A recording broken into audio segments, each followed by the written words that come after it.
जय हिंद दोस्तों। तो ये वाला क्वेश्चन जो आप देख रहे हैं ये कल वाला था। आज का क्वेश्चन इस टाइप से नहीं रहेगा। आज देखो क्या आज के क्वेश्चन है कि मेरी आय एवं व्यय, मेरी आय एवं व्यय का अनुपात, मेरी आय एवं व्यय का अनुपात 16:11 है। ठीक है। यदि बचत 5000 है, उधर नहीं लिखते हैं तो दिखाई नहीं देगा, 5000 है तो आय एवं व्यय ज्ञात करे। क्वेश्चन ध्यान से देख लीजिए, ठीक है, कि क्वेश्चन है क्या। आराम से पहले क्वेश्चन समझ लो कि क्वेश्चन में दिया गया है क्या। क्वेश्चन में दिए हुए है कि आय एवं व्यय दोनों बतावें। चलो वो तो बताइए देंगे, फिलहाल क्वेश्चन देख लिए, समझ भी गए होंगे, कोई परेशानी नहीं। कह रहा है कि आय, मान लो कि आय माने इनकम, कमाए, आय माने कमाए, आई हो गया व्यय, व्यय माने खर्च। तो कोई आदमी कमाता है 16 रुपया, खुद सोचना है, आय माने कमाए और व्यय माने खर्च करता है 11 रुपया। तो कमाए हम 16 रुपया, हम कमाते हैं 16 रुपया और खर्च कर देते हैं 11 रुपया, तो जाहिर सी बात है बचाते कितना होंगे, 5 रुपया। लेकिन क्वेश्चन में तो कहीं भी ऐसा नहीं दिया, वहाँ तो कह रहा है कि बचत करते हैं 5000, यानी इससे कई गुना ज़्यादा है। तो वास्तविकता जो है इससे 1000 गुना ज़्यादा है। तो अगर आय की बात करें तो वो भी 16 नहीं, वो भी 1000 गुना होगा। अब व्यय की बात करें तो वो भी 11 नहीं, वो भी 1000 गुना ज़्यादा होगा। मतलब रियलिटी ये हो गया कि आय हो जाएगा 16000 और व्यय हो जाएगा 11000। ठीक है। तो आय अगर पूछे तो 16000 बोलो और अगर व्यय पूछे तो 11000 बोलो। 16000 और 11000। नेक्स्ट क्वेश्चन को थोड़ा सा चेंज करते हैं। ठीक है। मेरी आय इस तरह से है। अब मेरी आय व्यय में नहीं रखते हैं। इस बार किसी व्यक्ति की आय उठाते हैं। से मान लिया जाए कि किसी व्यक्ति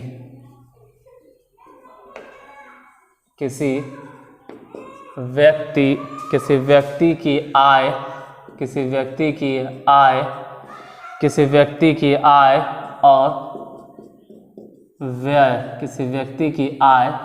और व्यय का अनुपात, किसी व्यक्ति की आय और व्यय का अनुपात 4:3 है। 4:3 है। यदि आमदनी मतलब वही आय होता है, कमाए, यदि आमदनी 2480 रुपये है, 2480 रुपये है, तो उनका या उसका, जो भी बोलो, उसका बचत ज्ञात करें। उसका बचत ज्ञात करें कि उसका बचत क्या होगा। क्वेश्चन ध्यान से देखिए, पहले क्वेश्चन समझ लीजिए कि क्या कह रहा है। किसी भी व्यक्ति की आय और व्यय का अनुपात, मतलब कमाता अगर 4 रुपया है तो खर्च 3 रुपया करता है। लेकिन यहाँ तो कह रहा है कि आमदनी इतना है। यहाँ पे फोकस करो कि 4 और 3 ये क्या है, तो आय और व्यय, मतलब आय माने कमाए और व्यय माने खर्च। तो कोई आदमी अगर कमाता है 4 रुपया और खर्च करता है 3 रुपया, तो इसके हिसाब से बचाता है क्या रुपया हुआ, 1 रुपया। कमाया 4 रुपया, खर्च किया 3 रुपया, तो बचत किया कितना, 1 रुपया।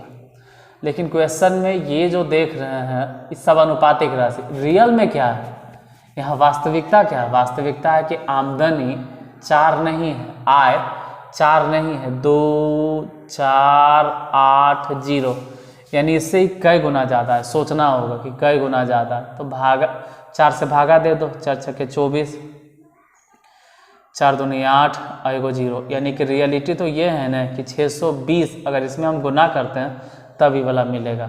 तो बचत भी जो पूछ रहा है इसका बचत वो 1 नहीं होगा, बचत भी वही बात है कि 620 होगा। इसमें 620 गुना कर दो तो डायरेक्ट अगर 1 में गुना करते भी हैं तो 620 आ जाएगा बचत डायरेक्ट एकदम।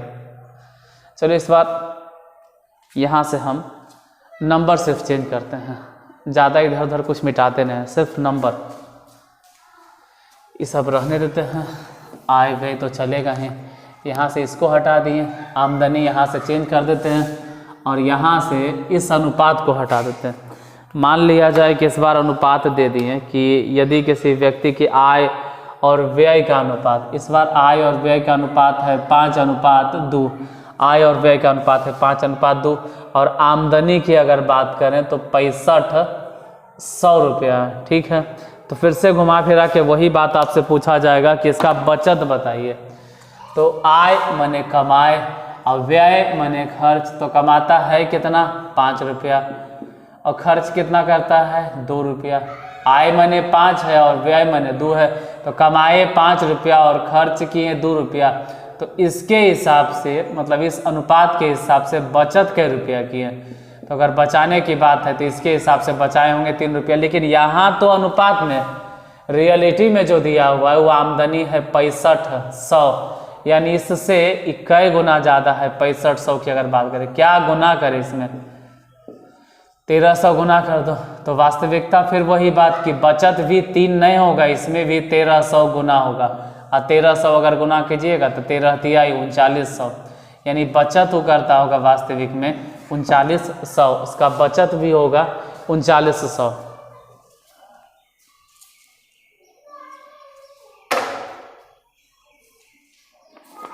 नेक्स्ट इसी तरह से 1-2 क्वेश्चन और देख लेना है, आय और व्यय का अनुपात। चलो यहाँ से फिर इसको मिटाते हैं, यहाँ से ये नंबर हटा और यहाँ से ये वाला अनुपात हटाइए। मान लेते हैं, अरे यार 1 मिनट बगल वाला ना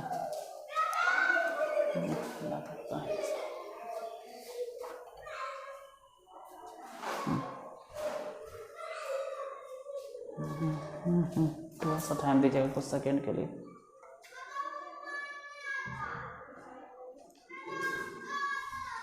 चलो ठीक है, यहाँ क्या कर रहा है, अच्छा क्वेश्चन नहीं चेंज किए ना। आय और व्यय का अनुपात, इस बार आय और व्यय का अनुपात है 5:2, फिर से 5:2 है। लेकिन आमदनी इस बार बदल कर हो गया 7,9,1,0। तो उसका बचत, फिर से वही सवाल है कि इसका बचत के बारे में बताइए। देखो आय और व्यय मतलब अगर कमाता है 5 रुपया तो खर्च करता है 2 रुपया, तो इसके हिसाब से, इस अनुपात के हिसाब से बचत कितना करता होगा, तो बचत होता होगा 3 रुपया। लेकिन रियलिटी कुछ और होगा कहीं। आमदनी 5 थोड़ा है, आमदनी तो है 7,9,1,0। अब इससे ही कई गुना ज़्यादा है, समझ में नहीं आता तो भागा दे दीजिए।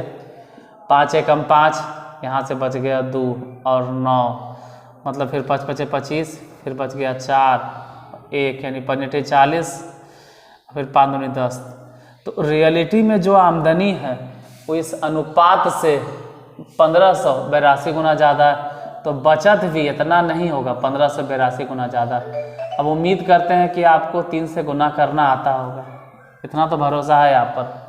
गुना कर लेना, जो भी गुना करके आएगा वो आंसर हो जाएगा। देखो गुना भाग में हमसे गलती हो सकता है लेकिन आपसे गलती नहीं होगा, क्योंकि आप लोग अभी पढ़ने वाले विद्यार्थी हैं, हम तो पढ़ाने वाले हैं। तो गुना उना जल्दी आता है तो हम लोग नहीं करते हैं, रियलिटी यही है, कहते हैं आप लोग गुना कर लो, तो आप गुना कर लीजिएगा। यहाँ से फिर से चलो एक और क्वेश्चन।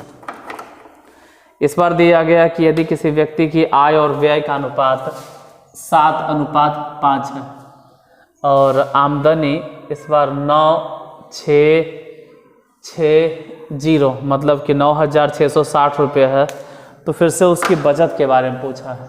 चलो आमदनी कितना है, आय है 7 रुपया और व्यय कितना है 5 रुपया। तो आप ही बताइए कि कमाता 7 रुपया है, खर्च 5 रुपया करता है तो बचाता कितना होगा। तो इस हिसाब से, जिस हिसाब से यहाँ देख रहे हैं अनुपात में, बचाता तो 2 रुपया होगा।